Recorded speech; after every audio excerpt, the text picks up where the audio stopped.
Well, back here at home, a big change coming to the Pacific Palisades Fire zone, and not everyone is happy about this. KCAL's Luzdelia Caballero is live tonight in Pacific Palisades with more for us. Luzdelia? Well, you know, it is going to take a long time to rebuild, and this effort to eventually, pretty soon, actually remove these checkpoints where you check your passes in order to go into the Pacific Palisades, it's an effort to make sure that the long lines don't persist. That's for residents to not wait hours in line, and also their contractors as they go up to assess the area to eventually rebuild. But as you mentioned, a lot of people aren't happy about it. There's no reason for anyone to be in the Palisades that doesn't live there. Lynn McIntyre is one of very few in her community who still has a home that's standing, but it's not livable. I feel incredibly vulnerable. I feel incredibly scared.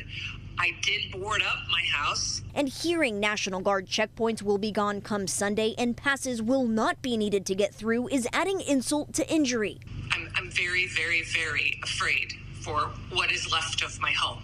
But she isn't the only one. It seems like a complete dereliction of duty on a part of the city and individuals that are empowered to do so. Charles Liu's home was partially burned, and he hoped the city would at least help him protect the memorabilia he has left. There seems to be resources now to guide tours or let individuals who are not residents come through.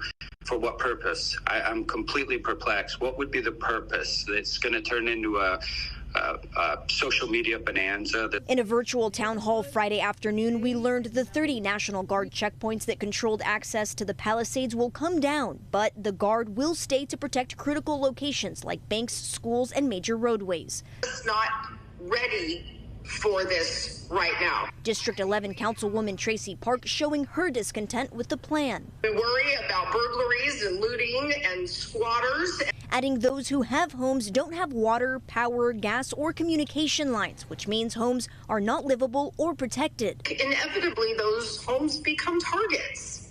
We see it all over the city. Beginning Sunday and lasting through Tuesday, the LAPD will up the number of officers from 80 per shift to 100. The LAPD is saying this is more than the current count and a dramatic increase compared to the number of officers before the fire. This is a significant surge in resources than what's already up there currently, and a really big surge compared to what's normally up there, which is what Chief McDonald said earlier, essentially 2 officers or 1 police car. And while there will temporarily be more law enforcement in the area, those who lost homes or businesses like Shirley Urich from the Palisades Psychic feel this is just not right. People have things, that we all had to leave at one time. We couldn't take anything.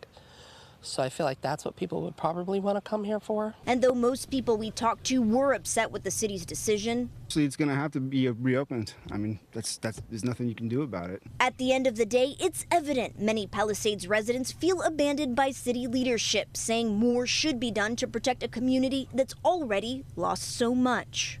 Those of us that are left, we need to be taken care of, and I just don't see that happening.